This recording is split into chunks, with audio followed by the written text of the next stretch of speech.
तो क्या हाल है आप सभी की। उम्मीद करते हैं सब अच्छे होंगे, सब बढ़िया होंगे, अपने अपने घर पर मौज काट रहे होंगे। तो देखिए UAPA यानी कि अनलॉफुल एक्टिविटी प्रिवेंशन एक्ट, इसका इस्तेमाल यहाँ पर केंद्र सरकार बहुत ज़्यादा करती है। और अक्सर केंद्र सरकार के ऊपर ये आरोप लगते हैं कि यहाँ पर जो केंद्र सरकार है वो UAPA का इस्तेमाल अपने जो विरोधी लोग हैं उनको शांत करने के लिए करती है, चाहे वो किसी जर्नलिस्ट को गिरफ्तार करना हो या फिर कुछ भी हो। जैसे कि अभी अरुंधति रॉय के ऊपर UAPA लगा दी गई है, तो उसमें यहाँ पर यही बताया जा रहा है कि भाई यहाँ पर जो केंद्र सरकार है वो इस चीज़ का बहुत ज़्यादा गलत इस्तेमाल कर रही है। तो UAPA के ऊपर यहाँ पर ये बात बोलने को निकलती है कि भाई यहाँ पर जो केंद्र सरकार है या फिर जिसकी भी सरकार होती है केंद्र में, वो यहाँ पर इसका गलत इस्तेमाल करती है। ठीक इसी तरह से यहाँ पर जो ना एक बिल लेकर आया गया है महाराष्ट्र की असेंबली में, Maharashtra special public security bill, और उसके बारे में ये कहा जा रहा है कि अर्बन नक्सलिज्म को यहाँ पर टारगेट करती है। तो इस चीज़ को लेकर यहाँ पर जो ना काफ़ी ज़्यादा जो ना विवाद देखने को मिल रहा है। और यहाँ पर अपोजिशन पार्टी उसको वो यहाँ पर ये बता रही है कि ये जो बिल है वो संविधान की धज्जियां उड़ाने वाला है यहाँ पर। और इसको लेकर यहाँ पर काफ़ी ज़्यादा क्रिटिसाइज़ भी किया जा रहा है कि भाई यहाँ पर ये जो सरकार है वो इस बिल के बहाने अपने जो डिसेंट है यानी कि अपने जो विरोधी है और जो पॉलिसीज़ का जो विरोध करते हैं उसको यहाँ पर जो है टारगेट करने के लिए किया जा रहा है। अब देखिए यहाँ पर जो अर्बन नक्सल का इस्तेमाल है, इस टर्म का इस्तेमाल यहाँ पर जो है ना यहाँ पर अक्सर BJP करती है और अपने जो विरोधी है उसको टारगेट करने के लिए करती है। लेकिन अब यहाँ पर जो महाराष्ट्र की जो सरकार है जिसमें यहाँ पर एकनाथ शिंदे की शिवसेना, अजित पवार की NCP और BJP, तो इन तीनों की मिलकर यहाँ पर महायुति की सरकार चल रही है। तो ये जो महायुति की सरकार है वो यहाँ पर जो है ना ये बिल इंट्रोड्यूस कर दिया है उसने। और यहाँ पर जो है ना ये बताया जा रहा है कि अर्बन नक्सल को टारगेट करने के लिए ये है। लेकिन यहाँ पर वही बात है कि भाई यहाँ पर इस चीज़ को लेकर बहुत ज़्यादा क्रिटिसाइज़ किया जा रहा है और यहाँ पर जो है ना इसके मिसयूज़ होने के चांसेस बहुत ही ज़्यादा है। तो आज इसके बारे में पूरी डिटेल के साथ बात करते हैं कि भाई यहाँ पर जो महाराष्ट्र सरकार है वो यहाँ पर ये बिल क्यों लेकर आई और क्या क्या प्रोविज़न है इसमें और किस तरह से यहाँ पर जो सरकार है वो इसका मिसयूज़ कर सकती है। आज इसके बारे में पूरी डिटेल के साथ बात करते हैं। लेकिन उससे पहले अगर आप चैनल पर नए हो तो सब्सक्राइब जरूर कर देना चैनल को, वीडियो को चाहे लाइक करो या डिसलाइक करो, लेकिन चैनल को सब्सक्राइब जरूर कर देना। तो चलिए वीडियो का आगाज़ करते हैं। तो देखिए यहाँ पर जो महाराष्ट्र की जो सरकार है, खास करके जो देवेंद्र फडणवीस है, उन्होंने यहाँ पर जो है ना ये बिल को इंट्रोड्यूस किया। देवेंद्र फडणवीस कौन है? BJP की तरफ से हैं और यहाँ पर उप मुख्यमंत्री। हालांकि देखा जाए तो जब पहले BJP और शिवसेना की सरकार थी, यूनिफाइड शिवसेना की, तो उसमें यहाँ पर जो देवेंद्र फडणवीस है वो यहाँ पर CM होते थे। लेकिन जब यहाँ पर जो पूरी जो चीज़ें बदल गई है और यहाँ पर जो है ना वो अलायंस टूट गया और फिर बाद में BJP ने शिवसेना के टुकड़े कर दिए, NCP के टुकड़े कर दिए, तो उसके बाद यहाँ पर जो चीज़ें हैं वो बदल गई है। और अब यहाँ पर जो देवेंद्र फडणवीस है वो यहाँ पर डेप्यूटी CM है और जो CM है वो है एकनाथ शिंदे जो शिवसेना के यहाँ पर लीडर है। तो यहाँ पर जो देवेंद्र फडणवीस है उन्होंने यहाँ पर 11 जुलाई को यहाँ पर ये बिल इंट्रोड्यूस किया जिसका नाम है यहाँ पर महाराष्ट्र स्पेशल सिक्योरिटी बिल। तो यहाँ पर ये जो बिल है वो यहाँ पर इंट्रोड्यूस किया गया और इसमें यहाँ पर 4 प्रावधान किए गए हैं। और इसमें सबसे बड़ी बात तो यहाँ पर यह है कि यहाँ पर किसी भी सस्पेक्टेड ऑर्गेनाइजेशन को यहाँ पर अनलॉफुल डिक्लेयर करने के जो काम है वो यहाँ पर ये कर सकता है। अब देखिए यहाँ पर इस बिल में यहाँ पर जो है ना क्लियर बताया गया है कि भाई सरकार को लगता है कि भाई यहाँ पर कोई सा ऑर्गेनाइजेशन यहाँ पर सस्पेक्टेड है तो उसको यहाँ पर जो है ना अनलॉफुल डिक्लेयर कर दो। और यहाँ पर इसमें जो है ना 4 टर्म्स बताए गए हैं जिसके ऊपर यहाँ पर जो ना सरकार एक्शन ले सकती है कि भाई यहाँ पर कोई भी अनलॉफुल ऑर्गेनाइजेशन हुआ तो उसके जो मेंबर होंगे उसके अगेंस्ट भी यहाँ पर एक्शन लिया जाएगा। या फिर कोई मेंबर नहीं है लेकिन यहाँ पर वो फंड रेज कर रहा है और यहाँ पर जो है ना सोशल मीडिया हैंडल वगैरह कर रहा है तो उसको भी यहाँ पर अरेस्ट किया जा सकता है। और यहाँ पर कोई बंदा यहाँ पर जो है ना इन ऑर्गेनाइजेशन को असिस्ट कर रहा है यानी कि हेल्प कर रहा है ग्रो करने में, तो उसको भी यहाँ पर गिरफ्तार किया जा सकता है। और इसके अलावा यहाँ पर कोई बंदा यहाँ पर अनलॉफुल एक्टिविटी कर रहा है तो उसको भी यहाँ पर गिरफ्तार किया जा सकता है। तो यहाँ पर 4 प्रोविज़न बताए गए हैं। मेन जो प्रोविज़न है उसके बाद जो है ना ये चीज़ें होती है कि भाई यहाँ पर पहले किसी भी सस्पेक्टेड ऑर्गेनाइजेशन को यहाँ पर अनलॉफुल डिक्लेयर कर दो। अब यहाँ पर सस्पेक्टेड ऑर्गेनाइजेशन कौन होगा? भाई जिसको यहाँ पर सरकार चाहेगी कि भाई यहाँ पर जो है ना ये सरकार की नज़र में जो है ना सही नहीं है या फिर सरकार जो है ना इससे परेशान होगी कि भाई यहाँ पर इसकी वजह से या सरकार की जो है ना इमेज ख़राब हो रही है, तो इसको यहाँ पर अनसस्पेक्टेड जो है ना ऑर्गेनाइजेशन डिक्लेयर कर दो और इसके जो भी मेंबर होंगे उसको यहाँ पर जो है ना गिरफ्तार कर लो। तो भाई इस तरह से यहाँ पर जो है ना इसका मिसयूज़ होने का काफ़ी ज़्यादा खतरा है। और इसमें जहाँ पे सज़ा दी जाएगी ना वो यहाँ पर जो है ना 2 से लेकर 7 साल तक की होगी जेल की सज़ा और 2 लाख से लेकर 5 साल तक यहाँ पर जुर्माना लगाया जा सकता है। और जो यहाँ पर जो भी ज़्यादा बड़ी सज़ा जो होगी, जो सबसे ज़्यादा टफेस्ट मानी जाएगी, उसमें यहाँ पर 7 साल की सज़ा और 5 लाख तक का जुर्माना दोनों लगाया जा सकता है। और ये कॉग्निजेबल ऑफेंस माना जाएगा यानी कि यहाँ पर अगर कोई भी यहाँ पर इस तरह का ऑफेंस करता हुआ पाया गया तो यहाँ पर उसको बेल नहीं मिलेगी और बिना वारंट के भी उसको गिरफ्तार किया जा सकता है। तो इस तरह से यहाँ पर जो है ना ये काफ़ी ज़्यादा टफ एक कानून बनाया जा रहा है। अभी यहाँ पर पास नहीं हुआ है लेकिन यहाँ पर अगर पास हो जाता है तो ये काफ़ी ज़्यादा टफ कानून होगा। लेकिन सबसे बड़ा सवाल तो यही आता है कि भाई जब यहाँ पर पहले से ही एग्जिस्टिंग यूएपीए का कानून था तो उसके ऊपर भी यहाँ पर जो है ना महाराष्ट्र की सरकार ये बिल लेकर क्यों आए हैं जिसमें यहाँ पर अर्बन नक्सल को यहाँ पर टारगेट करने की बात की जा रही है। तो देखिए यहाँ पर अगर मैं बताऊँ तो जो यूएपीए कानून होता है ना तो उसमें अगर किसी ऑर्गेनाइजेशन को यहाँ पर जो है ना अनलॉफुल डिक्लेयर करना होता है तो उसके लिए यहाँ पर जो है ना राज्य सरकार तो है ना अनलॉफुल डिक्लेयर करती है, लेकिन यहाँ पर उसको कंफर्म किया जाता है हाई कोर्ट के जज के द्वारा। अगर हाई कोर्ट के जज ने यहाँ पर जो है ना इनके लिए संस्तुति दे दी कि भाई हाँ ठीक है ये जो है ना ऑर्गेनाइजेशन अनलॉफुल है, तो यहाँ पर जो है ना वो अनलॉफुल डिक्लेयर हो जाएंगे और उसके बाद उनके जो मेंबर होंगे, संपत्ति होगी वो जब्त कर ली जाएगी, मेंबर को गिरफ्तार कर लिया जाएगा और उनकी एक्टिविटी को बंद कर दिया जाएगा। तो इस तरह से यहाँ पर जो है ना यूएपीए काम करता है। लेकिन यहाँ पर ये जो महाराष्ट्र स्पेशल सिक्योरिटी बिल लाया गया है जिसमें यहाँ पर अर्बन नक्सल को टारगेट किया जाने वाली बात की गई है, तो उसमें यहाँ पर जो है ना जो जज की जो बात की गई है ना वो जज की बात होगी ही नहीं। यहाँ पर जो एडवाइजरी कमेटी होगी ना वो यहाँ पर जो है ना रिकमेंड करेगी कि भाई किसको यहाँ पर जो है ना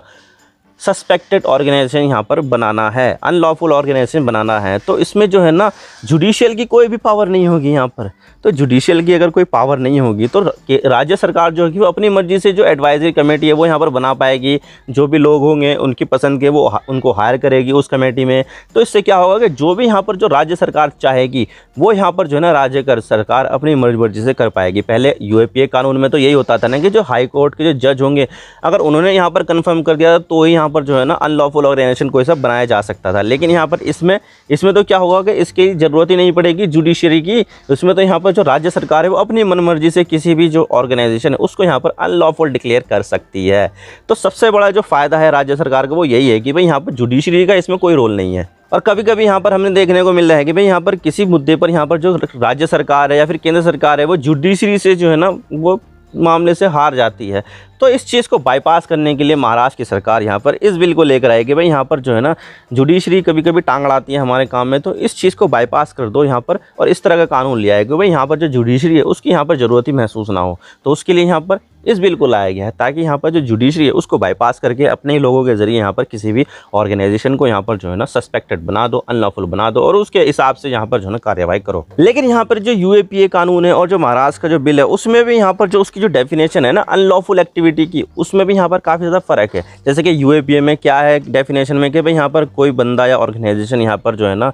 भारत के टुकड़े करने की बात करे या फिर जो भारत के लोगों को भड़काने की बात करे या भारत के खिलाफ यहाँ पर युद्ध करने की बात करे, तो कुछ इस तरह की जो डेफिनेशन है वो यहाँ पर यूएपीए कानून में देखने को मिलती है। लेकिन यहाँ पर जो महाराष्ट्र स्पेशल सिक्योरिटी बिल लाया गया है जो अर्बन नक्सल को टारगेट करने के लिए लाया गया है, तो उसमें जो अनलॉफुल और एक्टिविटी है उसकी यहाँ पर जो डेफिनेशन है वो यहाँ पर बहुत ज़्यादा क्लियर है नहीं। तो अगर क्लियर नहीं है तो महाराष्ट्र की सरकार ट्विस्ट करके यहाँ पर जो है ना किसी को भी यहाँ पर जो भी यहाँ पर जो है ना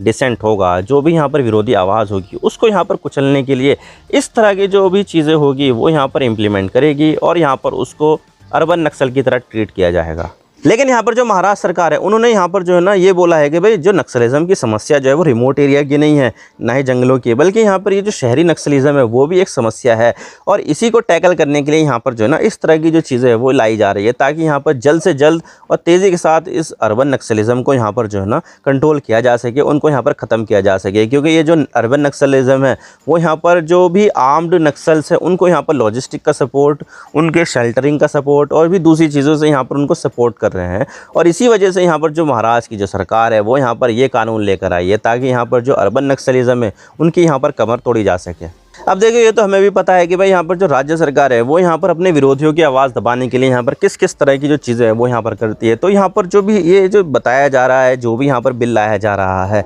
तो उसके लेकर भी यहाँ पर जो है ना आवाज़ें उठ रही है और बोला जा रहा है कि भाई यहाँ पर ये संविधान की धज्जियाँ उड़ाने वाला बिल है और इसको यहाँ पर वापस लिया जाना चाहिए। और यहाँ पर यह भी कहा जा रहा है कि भाई यहाँ पर ये जो बिल लाया जा रहा है वो इलेक्शन से पहले यहाँ पर जो अपोजिशन पार्टी है उनको डराने धमकाने के लिए यहाँ पर इंट्रोड्यूस किया जा रहा है ताकि यहाँ पर ये जो चीज़ें है वो यहाँ पर जो है ना अपोजिशन को यहाँ पर शांत कर लिया जाए। क्योंकि देखा जाए तो अभी हम यहाँ पर जो है ना महाराष्ट्र में दो गठबंधन देखते हैं। एक तो है यहाँ पर महाविकास आघाड़ी का जिसमें यहाँ पर कांग्रेस है और यहाँ पर शरद पवार की एनसीपी है और इसके अलावा यहाँ पर उद्धव ठाकरे की शिवसेना है। तो इन तीनों पार्टियों का यहाँ पर गठबंधन है जिसका नाम है महाविकास आघाड़ी और ये यहाँ पर मिलकर यहाँ पर उन्होंने जो लोकसभा चुनाव हुए थे महाराष्ट्र के, उसमें भी यहाँ पर मिलकर लड़ा था। और अब आने वाला जो समय है, आने वाले समय में जो चुनाव होंगे, नवंबर में चुनाव है, तो वहाँ पर भी यहाँ पर मिलकर लड़ने की जो है ना चीज़ें बताई गई कि भाई हम यहाँ पर तीनों पार्टियाँ मिलकर चुनाव लड़ेंगे नवंबर में जो स्टेट असेंबली का होगा। और इसके अलावा यहाँ पर जो सरकार में है वो यहाँ पर बीजेपी तो है, लेकिन साथ में यहाँ पर एकनाथ शिंदे की शिवसेना और अजीत पवार की एनसीपी, तो इन तीनों ने यहाँ पर गठबंधन बना रखा है, और जिसका नाम है यहाँ पर महायुति गठबंधन। लेकिन यहाँ पर जो महायुति गठबंधन है उसमें यहाँ में क्रैक्स देखने को मिल रहे हैं। और यहाँ पर जो है ना ये जो क्रैक्स देखने को मिले हैं वो यहाँ पर महाराष्ट्र के लोकसभा के इलेक्शन के जो चुनाव के रिजल्ट सामने आए थे उसके बाद से हमें यहाँ पर देखने को मिल रहे हैं। क्योंकि यहाँ पर महाराष्ट्र का जो रिज़ल्ट आया है उसने यहाँ पर काफ़ी ज़्यादा चौंका दिया है, क्योंकि यहाँ पर 48 सीटों में से आधे से भी ज़्यादा यहाँ पर जो है ना महाविकास अघाड़ी ने जीत लिए हैं। और यहाँ पर जो है ना महायुति अलायंस के पास बहुत कम सीटें देखने को मिली है, जिसकी वजह से यहाँ पर जो महायुति अलायंस है उन्होंने यहाँ पर इसका ब्लेम अजीत पवार के ऊपर डाल दिया है। क्योंकि यहाँ पर अजीत पवार जो साहब है वो यहाँ पर जो है ना इतने ज़्यादा हिंदुत्व में इन्वॉल्व नहीं है, और उनको यहाँ पर जो है ना थोड़ा सेक्युलर माना जाता है, जिसकी वजह से यहाँ पर जो है ना एकनाथ शिंदे की शिवसेना और बीजेपी की तरफ से उनको यहाँ पर टारगेट किया जा रहा है। लेकिन फिर भी यहाँ पर वो जो है ना अलायंस में बने हुए हैं, तो इसकी वजह से हमें महायुति गठबंधन में क्रैक्स देखने को मिल रहे हैं, जिसका फ़ायदा यहाँ पर देखने को मिल रहा है कि भाई यहाँ पर महाविकास अघाड़ी उठा सकती है, तो उसका फ़ायदा यहाँ पर ये ना उठा पाए। तो इसकी वजह से यहाँ पर जो बिल लाया जा रहा है वो यहाँ पर अपोजिशन को टारगेट करने के मकसद से यहाँ पर लाया जा रहा है, ऐसा यहाँ पर सिविल सोसाइटी का कहना है। और यहाँ पर जो पॉलिटिकल पार्टी है उनका भी कहना है, क्योंकि यहाँ पर महाराष्ट्र के जो लीडर ऑफ अपोजिशन है